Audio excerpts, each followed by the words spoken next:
మహిమ కలుగుగాక. హల్లెలూయా.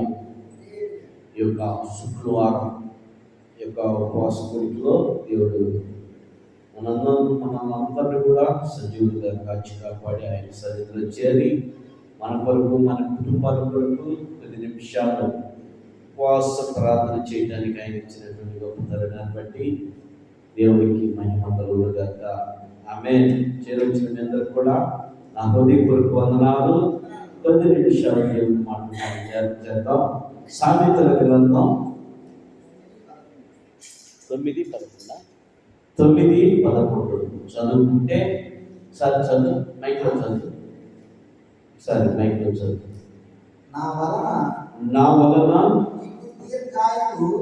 నా వలన నీకు దీర్ఘాయువు కలుగును. నీవు జీవించు సంవత్సరములు అధికములగును. చాలు చిన్న ప్రార్థన. ప్రేమగల తండ్రి, మరొకసారి నాయనా ఈ మాటలు మీద ధ్యానం చేయబోతుండగా ఇప్పుడు నేను నన్ను నీ సిలువ చాటు భద్రపరుచుకొని నా నోరు నీ నోరుగా వాడుకోమని 10 నిమిషాలు మాత్రమే నీ మాటలు నేను ధ్యానం చేయడానికి కృప దయచే. వినిచినటువంటి బిడ్డలతో మాట్లాడు, యంత్ర శబ్దంతో వింటున్న వారితో మాట్లాడి ఈ మాటలు అయ్యా వారి హృదయాల్లో బలంగా నాటపట్టకు సహాయం చేయమని యేసునామమున వేడుకుంటున్నాం తండ్రి. ఆమేన్. మంచిది. మరొకసారి ఈ మాటలు మనం చదువుకోగలిగితే, నా వలన నీకు దీర్ఘాయువు కలుగును. నీవు జీవించే సంవత్సరములంట అధికములగునంట. నువ్వు జీవించే సంవత్సరాలు అధికముగా ఉండాలంటే నువ్వేం చేయాలా? అధికముగా ఉండాలంటే నువ్వేం చేయాలా? కష్టపడాలి. కష్టపడటం అంటే ఏంటో తెలుసా? ఒక ఎకరం పొలం వేసిన వాడు ఎకరానికి 50 బస్తాలు మాత్రమే పండుతుంది అంటే, నేను ఈ సంవత్సరం 60 బస్తాలు పండించాలి అనుకుంటే, అధికంగా పండించాలి అనుకుంటే అధికంగా కష్టపడాలి. అవునా కదా? పగలనక రాత్రి అనక. అంటే పగలెళ్ళి కలుపు వస్తే తీసుకోవాలా, మందు కొట్టుకోవాలా, నీళ్లు సరిపోతున్నాయో చూసుకోవాలా, చుట్టూ తిరగాల, ఎలుకలు వస్తాయేమో, ఏయో రకరకాల బరిగొడ్లు పడకుండా అన్ని విధాలు కాపాడుకోగలిగితే 50కి 10 ఎక్కువగా పండించుకోగలుగుతావు. అంటే నువ్వు కష్టపడాలా. ఇప్పుడు ఈ భూమి మీద నువ్వు కూడా అధికంగా జీవించాలంటే నువ్వు ఎక్కడుండాలా? దేవుని సన్నిధికి రావాలా, దేవుని సన్నిధిలో ఉండాలా, దేవునితో సహవాసం చేయాలా, దేవుని మాటల్ని నువ్వేం చేయాలా? లక్ష్య పెట్టాలా, అలక్ష్యం చేయకూడదు. ఇప్పుడు అన్ని అలక్ష్యం చేస్తున్నారు, కానీ అన్నిటినీ లక్ష్య పెడుతున్నారు, కానీ దేవుని మాటలు మాత్రం ఎవరు కూడా లక్ష్య పెట్టట్లా. అన్నిటి మాటలు, అన్ని మాటలని చూడు, అందరూ కూడా అన్ని మాటలు వినాలని, అన్ని చోట్లకి వెళ్ళాలని, అన్నిటికి కూడా ఉదారంగా కావచ్చు, లేక ఇష్టపూర్వకంగా అన్నిటి విషయాల్లో లక్ష్యముగా అంటే ఇంట్రెస్ట్గా ఉంటున్నారు. కానీ దేవుని సన్నిధి అంటే, దేవుని మాటలంటే ఏముంటలేదు, నిర్లక్ష్యం అయిపోతుంది, అలక్ష్యం చేస్తూ ఉన్నారు. పిల్లరా, శరీర బలహీనతలు ఉన్నాయి. ప్రతి ఒక్కరికి శరీర బలహీనతలు. ఈ లోకంలో నాకు శరీర బలహీనత లేదు అన్న వాళ్ళు అబద్ధికులే. నాకు ఏ రోగం లేదు, నాకు ఏ బలహీనత లేదు అన్న వాళ్ళు అబద్ధికులే. ప్రతి ఒక్కరికి ఏదో ఒక బలహీనత ఉంది. మరి ముఖ్యంగా దేవుని సన్నిధిలో నువ్వు ఎదుగుతున్నావంటే అపవాది నీ మీద, అపవాది యొక్క తంత్రములు బహుగా నీ మీద బాణాలు పెట్టుకొని గుంచుతూ ఉంటుంది, వేస్తూ ఉంటుంది. నిన్ను ముందుకి, కుడికి, ఎడమకి మానేయకుండా నిన్ను అక్కడే బంధిస్తూ ఉంటుంది అపవాది. చూడండి, నువ్వు దేవుని సన్నిధికి వస్తున్నావంటే, దేవునిలో ఉన్నావంటే, దేవునిలో పాడుతున్నావంటే, దేవుని సన్నిధిలో ప్రార్థిస్తున్నావంటే, దేవుని మాటలు ఎడతెగగా ఉంటున్నావంటే ఏం చేస్తుంది? సాతాను ఓర్చుకోలేదు. పాటలు పాడేటప్పుడు లేదా దేవుని మాటలు వినకుండా వాక్యం చెప్పేటప్పుడు మాత్రం సాతానుడు మన మీద ఏం చేస్తాడంటే బలంగా పంచి వదులుతాడు. పాటలు పాడేటప్పుడు కానీ, ఏదన్నా మాటలు చెప్పుకునేటప్పుడు కానీ ఏముండదో, దేవుని మాటలు స్టార్ట్ అయితే చాలు ఆవెలుతులు వచ్చేస్తాయి, ఇసుకదల వచ్చేసిందే, చిరాకుగా ఉంటుంది. దేవుని మాటలు వాక్యం తెలియపరుస్తుంది. 119 దావీదు కీర్తన 50 ఈ వాక్యమే నన్ను బ్రతికించును, నా పాదమునది నాకు నెమ్మదిని చేకూరుస్తుంది. నెమ్మది చేకూర్చాలంటే, నువ్వు దీర్ఘాయుష్యవంతుడు అవ్వాలంటే, ఈ భూమి మీద అధికమైనటువంటి సంవత్సరాలు జీవించాలంటే ఆయన సన్నిధికి నువ్వు వెళ్ళదేక వెళ్ళాలి. అందుకంటే ఆయన మాటను వెళ్ళదేక వినాలా. నీ వాక్యమే నన్ను బ్రతికించును, నా బాధల్లో నాకు నెమ్మది నెమ్మది నెమ్మది నెమ్మది చేకూరుస్తూ ఉంటుంది. నెమ్మది చేకూరుస్తూ ఉంటుంది. పిల్లారా చూద్దాం, నీవు ఆయన సన్నిధిలో నువ్వు ఉండగలిగితే అధికమైనటువంటి విస్తారమైనటువంటి ఆశీర్వాదాలు నీకు కలుగుతూ ఉంటాయి. చూడండి, ఈ ఉపవాసం కూడికలో, ఈ ఉపవాసం ప్రార్థనలో నువ్వు ఆయన సన్నిధికి వచ్చి ఆయన సన్నిధిలో నువ్వు మొరపెట్టగలిగితే ఆయన నీకు ఎడతెగనటువంటి కృపాధారమైనటువంటి ఎడతెగనైనటువంటి ఆయన నీకు మేలును సిద్ధపరుస్తూ ఉంటాడు. ఉపవాసం ఎలా ఉంటామంటే, అంగలారుస్తావు కనుక, కన్నీరు గారుస్తావు కనుక, కడుపు మాడుచుకొని ఆహారం పుచ్చుకోకుండా దేవుని సన్నిధిలో అంగలారుస్తూ ఆయన మొరపెట్టినప్పుడు ఆయన నీ మొర వింటాడు. చూడండి, చక్కగా బిర్యానీ తినొచ్చి, చిన్న ఎగ్జాంపుల్ చెప్తున్నా, చక్కగా బిర్యానీ తినొచ్చి అది తిన్నాను అని చెప్పి ఎవరైనా వింటారా? నిజంగా అన్నం మెతుకులు ఏరుకుంటా ఉన్నటువంటి వాళ్ళని చూశారంటే, అన్నం మెతుకులు ఏరుకొని తినే వాళ్ళని చూస్తే ఏం చేస్తారు? ఎవరికి ఆహారం లేదు కాబోలు అని ఎవరు అయ్యొద్దు నాన్న, నీకు ఆహారం పెడతాను నాన్న, ఆహారం పెడతాను అయ్యొద్దు అనే విధానంలో ఉంటారు. అదే బిర్యానీ తెచ్చుకుంటా నేను తింటున్నాను ఈ బిర్యానీ అంటే ఎవరు కూడా తొంగి కూడా చూడరు కదా. దీనుడుగా ఉంటే ఎవరైనా సహాయం చేయడానికి ముందుకు వస్తారు. దీనుడుగా ఉంటే ఇక్కడ కూడా దీనత్వం కలిగి ఉపవాసము చేస్తూ ఉంటే, ఆనాటి కాలంలో ఇశ్రాయేలీని రక్షించడానికి ఎస్తేర్ తీసుకున్నటువంటి నిర్ణయం ఏంటో తెలుసా? ఎస్తేర్ ఏం చేసిందో తెలుసా? తన ప్రజలందరినీ రక్షించుకుంటానికి రాజకుమార్తెగా ఉంది, యువరాణిగా ఉంది, రాణిగా ఉన్నటువంటి పొజిషన్లో ఉన్నటువంటి ఆమె తను తగ్గించుకొని ఏం చేసిందో తెలుసా? గోనె పట్టు కట్టుకొని బూడిద రాసుకొని 3 దినాలు ఉపవాసం అంటే ప్రార్థన చేసింది, మొరపెట్టింది. తన ప్రజల రక్షణ కొరకు, తన ప్రజల్ని కాపాడుకోవటానికి 3 దినాలు ఉపవాసం ఉంది. 3 దినాలు ఉపవాసం ఉండి అన్నపానములు పుచ్చుకోక తన ప్రజలందరికీ ప్రకటన చేయించింది, ఎవరు కూడా మీరు అన్నపానాలు పుచ్చుకోకూడదు. మీ గేదెలే కావచ్చు, మీ బర్రెలే కావచ్చు, మీ గొర్రెలే కావచ్చు, మీ పశువులే కావచ్చు, మీ కోళ్ళే కావచ్చు, సమస్తం మీరు పెంచే మీ ఏదైనా సరే జీవులకు కూడా ఏం పెట్టకూడదంట? ఆహారం పెట్టద్దు, నీటి పెట్టద్దు, వాటికి కూడా ఉపవాసం పెట్టండి అని చెప్పి ఉపవాసం పెట్టించి ఉపవాసం ఉండి ప్రార్థన చేసినప్పుడు రాజు దగ్గరికి వెళ్ళినప్పుడు రాజు చూసి ఆ ఉపవాసంలో ఉన్నప్పుడు దీనత్వమైపోయి, తగ్గిపోయి, బలహీనంగా అయిపోయి, వేదనతో ఉంటూ రాజు దగ్గర నిలబడితే ఆ రాజు ఏం చెప్పాడు తెలుసా? రాణి, ఏంటి నీకు, ఏ పరిస్థితిలో వచ్చావు ఇక్కడికి, ఏమి కావాలి నీకు, ఏమి కావాలని చెప్పి నేను ఇస్తాను అని అంటే, ఈ రాజ్యం ఇమ్మంటావా, ఈ దేశం ఇమ్మంటావా, ఏమి కావాలని నీకు చెప్పు అన్నప్పుడు ఆమె అడిగింది ఎస్తేర్, అయ్యా ఇదిగో నాకేముందయ్యా, నా ప్రజలు కాపాడయ్యా, నా ప్రజల మీద మరణ శాసనం విధించారయ్యా,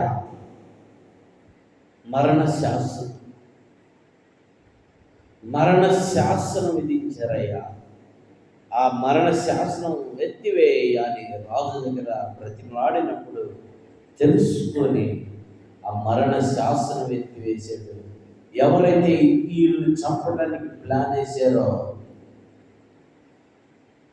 వాళ్ళనే ఉరి తీయడానికి దేవుడు ఇప్పుడు చూపాడు. చెప్పు హల్లెలూయా.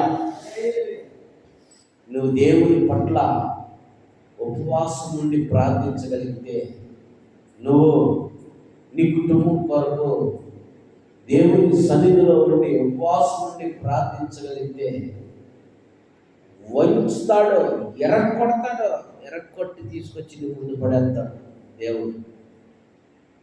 ఉపవాసం నుండి ప్రార్థన చేయి. నీ సమస్యలకి, నీ శోధనలకి, నీ బాధలకి, నీ ఇబ్బందులకి, నీ ఇరుకులకి, నీ అప్పులకి, నీ నీ మీద ఉన్నటువంటి నిందలకి, అవమానాలకి భయపడతా ఉపవాసం నుండి ప్రార్థన చేయి. ఉపవాసం నుండి ప్రార్థన చేస్తే దేవుడు నీకు మొరపెట్టాడు, దేవుడు నిన్ను విడిపిస్తాడు, దేవుడు నిన్ను బలపరుస్తాడు, దేవుడు నిన్ను కాపాడుతాడు. మరో వచ్చిన కింద నెక్స్ట్ వచ్చిన చదువు, నెక్స్ట్ వచ్చిన చదువు. నీవు మైకులో చదువు, మైకులో చదువు. నీవు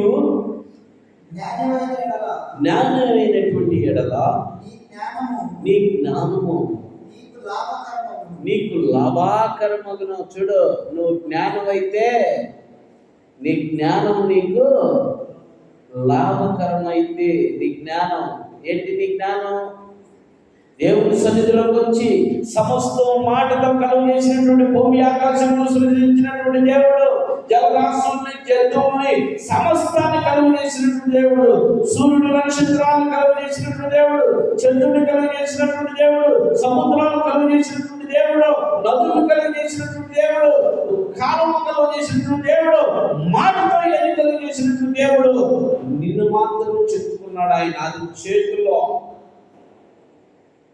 మాటతో చేసినటువంటి దేవుడు నీకు సహాయం చేయలేడా? నిజంగా నువ్వు జ్ఞానం అయితే నువ్వు దేవునికి మొరపెడితే దేవుడు చూసుకుంటాడు సమస్తం. నీ బాధలేంటో సన్ని, నీకే నీ బాధలేంటో, నీ కష్టాలేంటో, నీ ఇబ్బందులేంటో, నీ ఇరుకులేంటో, నీ అవమానాలేంటో, నీ మీద నిందలేంటో, ఇవన్నిటిని కూడా దేవుడు ఏం చేస్తాడో తీసివేస్తాడు. నువ్వు జ్ఞానం అయితే దేవుని మందిరంలో ప్రార్థించే, ఉపవాసం ప్రార్థించే, మొరపెట్టో. ఎవరి కోసం? నీ భార్య కోసం, నీ బిడ్డల కోసం మొరపెట్టో. పరాయాళ్ళు కాదుగా. నువ్వు మొరపెట్టేది ఎవరు తెలుసా? సర్వ సృష్టికర్తకి. అర్థమైందా? మొరపెట్టు. వాళ్ళు నీకు శత్రువులు కాదు, నీ కుటుంబీకులు. వాళ్ళ గురించి నువ్వు మొరపెట్టావంటే వాళ్ళ మీద ఉన్నటువంటి సాతానుడు ఏం చేస్తాడు తెలుసా? తొలగిస్తాడు. నీకు విధేయతగా ఉండే విధంగా దేవుడు మారుస్తాడు. అర్థమైందా? నువ్వు జ్ఞానం అయితే ఏం చేయాలా? మొరపెట్టాలా. ఎవరికి మొరపెట్టాలా? సృష్టికర్తకు మొరపెట్టాలా, ఆ దేవాది దేవునికి మొరపెట్టాలా. నీ కొరకు ప్రాణం పెట్టినటువంటి ఆ ప్రభువు యేసుక్రీస్తుకు మొరపెట్టాలి నువ్వు. ఎలా? నెక్స్ట్ వచ్చిన సార్, నీవు అపహసించిన ఎడల అది నువ్వు గాని అపహసించిన ఎడల, నువ్వే కోప్పడిన ఎడల, నువ్వే ఆగ్రహుడు అయ్యన్న ఎడల, నువ్వే ద్వేషంతో ఉంటే, నువ్వే దీన్ని జ్ఞానంగా దేవుని సన్నిధిలోకి రాకుండా అజ్ఞానమై నువ్వే దీన్ని అపహసిస్తే, కోప్పడితే, ఆగ్రహుడు అయితే, ద్వేషంతో ఉంటే, అసూయతో ఉంటే, కక్షతో ఉంటే అది నీకే ఏమైంది? నువ్వే భరించాలి, మరెవరు కూడా భరించలేరు. అంతేనా? చిన్న ఎగ్జాంపుల్ చెప్పేదా? కోపం వచ్చింది, పటామని గోడకేసి కొడితే ఎవరికి నొప్పి? నీకే నొప్పి. గోడకు అస్సలు నొప్పి ఉండదు, నీకే నొప్పి. వాళ్ళు కొట్టుడి గోడ కూడా పడిపోయింది అనుకో, పడిపోవచ్చు, పెద్ద లెక్క నాకు నొప్పి ఉన్నది, కానీ నీ చెయ్యి ఇరిగిపోయింది కదా. ఇదే పరిస్థితి ఇప్పుడు గోడ లిస్టులు ఎవరున్నారు? నీ వైఫ్, నీ బిడ్డలు ఉన్నారు. పటామని కొడితే ఇప్పుడు ఎవరికి నొప్పి? నీకే చెప్పి. ఎందుకు? వాళ్ళు మనం సంరక్షించాల్సింది నువ్వే కదా. అందుకని నువ్వేం చేయాలా? దేవుని సన్నిధిలో అజ్ఞానిపై ఉండకుండా జ్ఞానం కలిగి దేవుడికి మొరపెడితే దేవుడి సమస్తాన్ని కూడా మార్చగలరు, సమస్తాన్ని కూడా నీ వశపరచగలరు, సమస్తాన్ని కూడా ఆయన నీకు ఆశీర్వాదకరంగా మార్చగలరు. దేవుడు అన్యాయస్తుడు కాదు. అర్థమైందా? దేవుడు అన్యాయస్తుడు కాదు. నువ్వు ఈ భూమి మీద మళ్ళా వచ్చిన చదువు, ఫస్ట్ చదువు వచ్చిన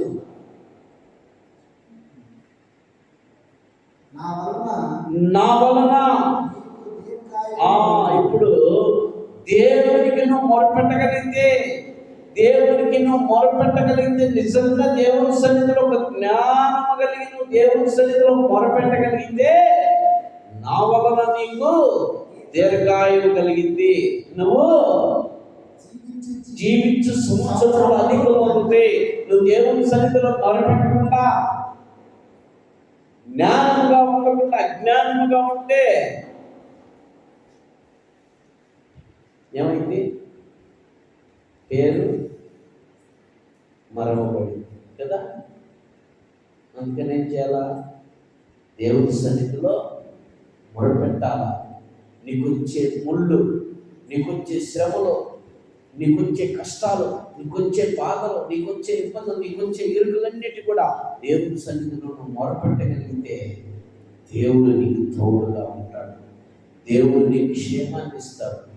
దేవుడు నీకు సంపూర్తి ఆనందాన్ని ఇస్తాడు. దేవుడు సంపూర్తి ఆనందాన్ని, సంతోషాన్ని, సమాధానాన్ని ఇస్తాడు. సంపూర్తి అయినటువంటి ఆరోగ్యం కూడా దేవుడు నీకు ఇస్తాడు. వేచాలా? నువ్వెవరివి? దేవుని బిడ్డవి.